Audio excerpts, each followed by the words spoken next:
Hey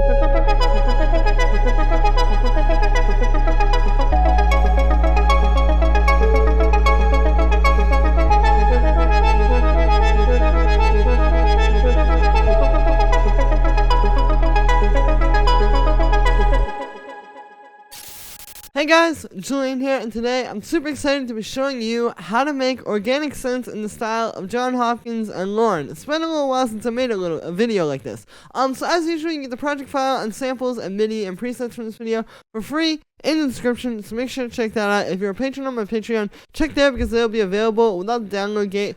And yeah, let's get started. So this is the loop you heard in the intro. We're at 115 BPM, and the first sound I have here is this drone, which sounds like this.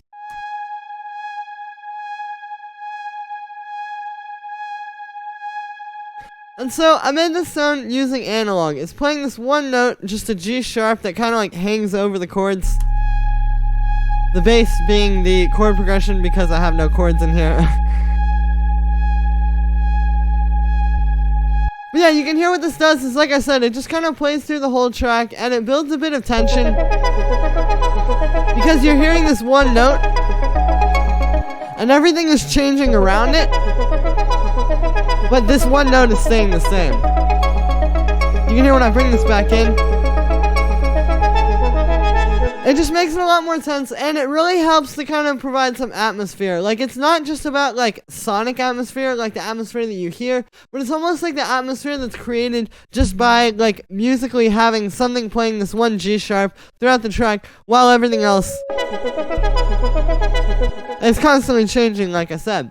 So, for the sound on this one, I made it with analog, and what we've got here is just two saw waves, pretty simple, pretty standard fare, there, and then you can see I've got those going into this low-pass filter. With the low-pass filter, we have the frequency set there, and then I've got LFO1 on the frequency, modulating it, and that's what's giving it, like, some motion. I'm going to talk about this more as I go through the sound, but with these kind of, like, pad, sort of, like, drone sounds, you don't want them to just be stagnant. You don't want them to just be, like, doing one thing with no movement. So that's what this LFO does. It kind of gives it some movement, brings it to life a little bit. You can hear the filters kind of like opening and closing. That also kind of makes it more and less tense because what's happening is, like, when it introduces more high frequencies by opening up the filter, you can hear it kind of becomes more intense. If I turn that down, it's kind of more chill. So when you have that kind of opening and closing, again, it kind of feels like it's like kind of like building and releasing tension. So I really like having that on there, and I think that's an important thing for kind of making it sound more organic and kind of bringing it to life a bit more. So after that, I've got the amp envelope set like this, and then the last thing I have instead of analog here is just a bit of vibrato. So you can see we've got the vibrato at like 58%, and I've got a pretty slow rate. With these, I like to have a slower rate because it's just playing that one long note, so you can kind of get it like warbling in and out with the pitch there. If I turn this vibrato up, you'll hear. That's kind of what it's doing, but just on a very, like on a smaller scale. So yeah, so then after that, the first effect I have here is this echo, which is set like this. You can see I've got the left and the right ear, they're not synced, and I have them unlinked as well, meaning they're playing two separate times. So that's another thing. If you want to get kind of like a bigger stereo image, this is a really good way to do it, having like an echo like this where it's doing a different thing in each ear, because what's happening is these delays are happening at two separate times, and so you're hearing it like it's kind of a more pronounced stereo effect. If I link them, you'll hear it's not quite as wide sounding. There's still some panning going on, so that is definitely helping. But like if I turn that off, you'll hear, here's what it sounds like when they're linked, and then here's what it sounds like when they're not linked. So yeah, again, it kind of helps it be like more stereo and more wide. And again, it's another one of those things that just brings it to life. It's like a little bit wonky. It's not perfect. It's just giving it a bit of, yeah, kind of like some interesting stuff in there. So after that, I've just got a bit of reverb, pretty standard there. I've got a pretty high decay time on that. And then I've got the saturator, and this is something I also want to talk about. So to get this kind of like nice sort of texture that you hear in a lot of Jon Hopkins and Lorn's tracks. A good trick is to put some saturation or some distortion after your reverb and after your echo, because what happens is when you distort reverb, and here it's not happening so much, it's happening a lot more in the next sound, but when you distort the reverb a little bit like that, you get this really nice kind of texture. Like that kind of sound. And especially because this filter is kind of opening and closing, so it's hitting the distortion harder and giving it more distortion when it's open, and then kind of it's becoming a bit smoother when the filter is closed. Yeah, it just kind of helps to like bring it to life a bit. If I turn that off, it's a lot thinner and it just doesn't have such a nice like almost kind of living texture to it that you get from that filter opening and closing, and then the reverb and the delay going into the saturator. So with that, I've just got a bit of drive, and then we get the bass frequency up a little bit. Nothing too crazy, but definitely an important step. And then the last thing I have on here is just a bit of auto pan. So this is kind of obvious. It's panning left to right. And yeah, it's just to give it like a wider stereo image. I do like having something doing this because these other elements are pretty mono. So to have something that's just kind of going like left to right like that, I feel like is a nice touch. And then the key is just not to do too much. You can see it's moving pretty slow, and I don't have the amount up too high, so that is the drone. The next sound we have here is this lead, which sounds like this.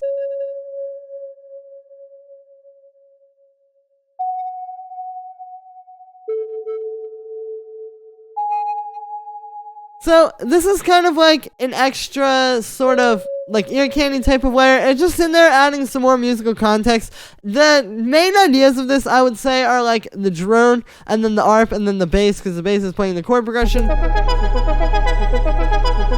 And those work on their own together. But when I bring in this lead,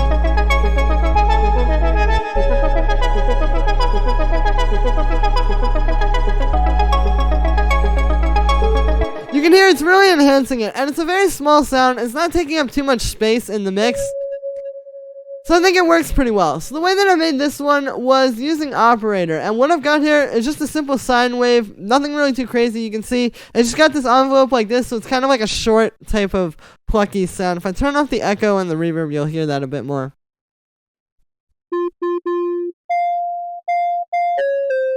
So it's kind of like one of those. It's just got a very short attack, where it's not like a full pluck. You know, you don't really hear that attack, and then it's just got the short decay. And yeah, so that was actually all I did inside of Arpeggiator with this one. It was, yeah, it's not really too crazy with the synthesis. But then after that, I've got an echo, which is set like this. You can see, very similar to the drone. I've got the left and the right ear doing two different things. And this one, you can hear it a lot more too, since there isn't that auto panning. You can hear it kind of goes like, you can even see it a little bit in the little VU meter there. It goes like from the left to the right ear.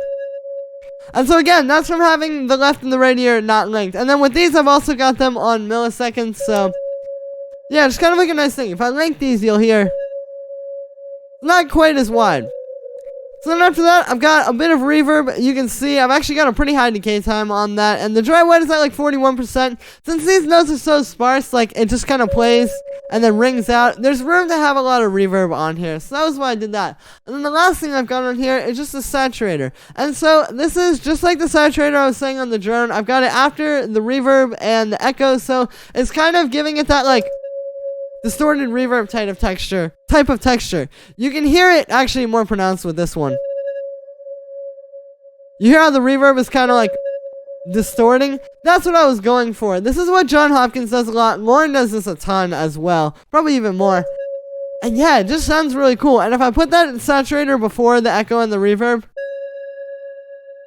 you can hear it just distorts the sine wave, and it's not as like subtle and nuanced as when you have the reverb going into it. So that's the lead. The next sound we have here is the arp, which sounds like this.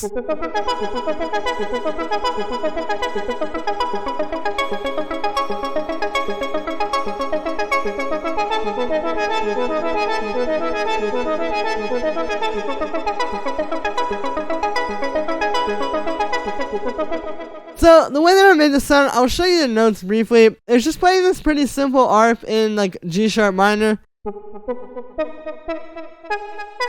And then I'm just changing out some of the notes. And something that's also happening here is a polyrhythm. And so what a polyrhythm is basically when you have kind of two rhythms going on at once in your track. So if you listen to the bass line, and if you look at it, you can see this is basically happening, like the main chord progression and the main kind of musical stuff in this track is happening in sort of terms of like bars. Like for example, this plays for 2 bars, then it goes to the next chord for 2 bars, then the next chord for 2 bars, and so on. But if you look at this arp, what's happening is it's playing this pattern. And then it's restarting right here. So it's kind of like an irregular pattern. It's not just happening as a chorus over the course of bars or quarter notes or half notes or anything like that that would fall in line with what the bass line and everything else is doing. So this is what we call a polyrhythm, because we're getting this rhythm where it's like da-na-na-na-na-na, and it's sort of restarting at a different time than everything else is. And thus you get kind of like this cool thing. And if I make this like not a polyrhythm, like let's say we just make it happen over the course of like half notes, like let's just throw in, yeah, let's do like that. Like let's say this was the arp. You can hear it's not quite as interesting. It's kind of just like da na na na na na na, like it's so basic and simple. But when we have this,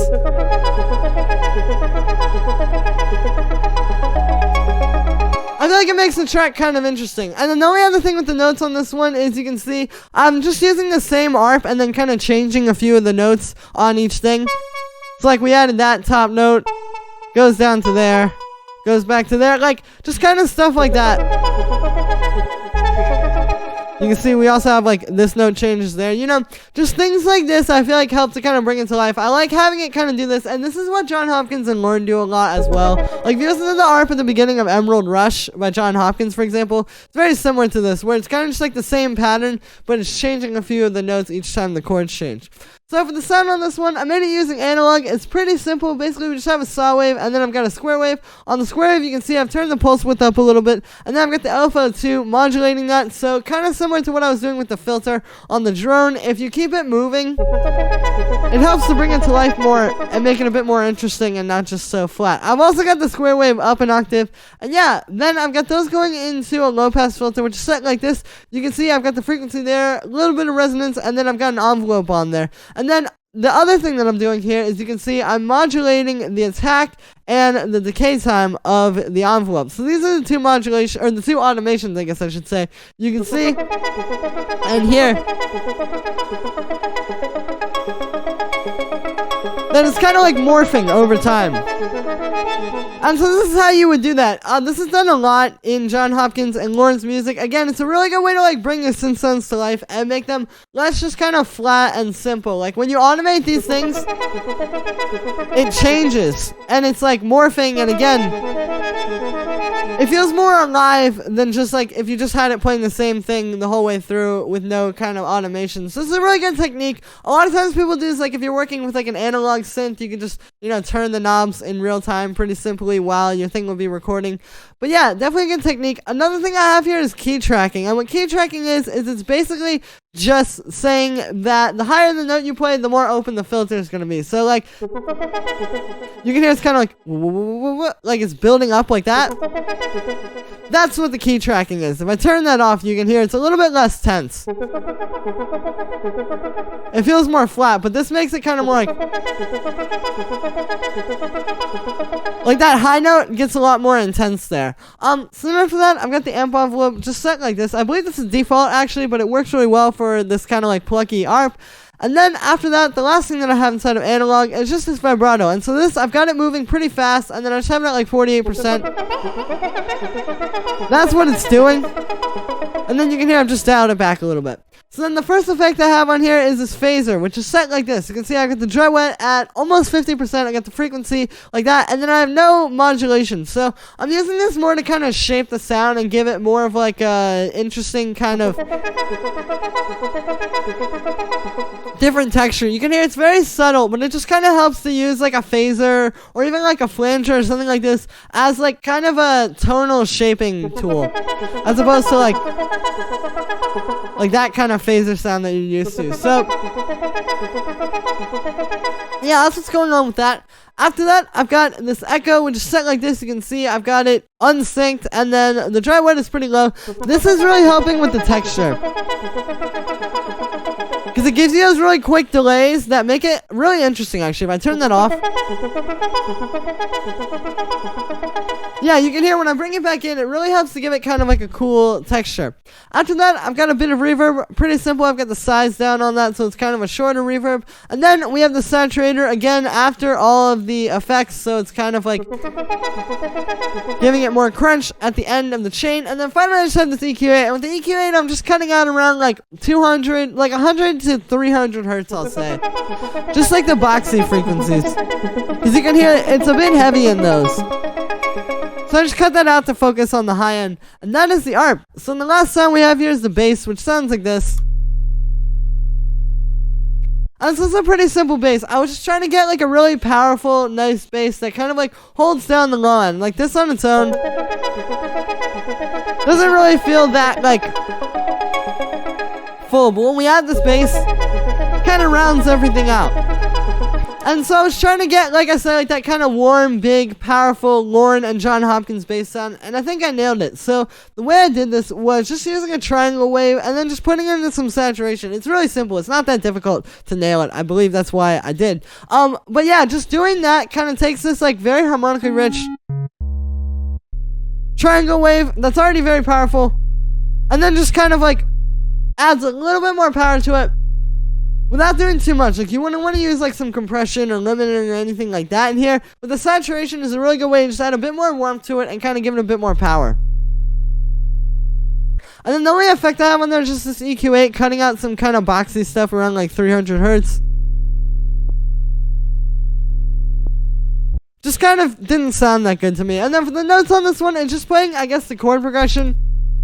But yeah, really simple. Just having these kind of longer, more held out bass lines is what I was going for here. So that's pretty much it for this one. I hope you guys enjoyed. I will see you tomorrow with another video. And yeah, so that's me for today, guys. I hope everybody enjoyed. Like I said, as usual, make sure to hit the like button as well as to subscribe if you haven't yet, and let me know what you think of this video in the comments. As always, you can get the project file and samples from this video in the description for free, so make sure to check that out. And if you're a patron on my Patreon, check there, because they'll be available shortly. Thank you so much, everybody, and I will see you again tomorrow with another video.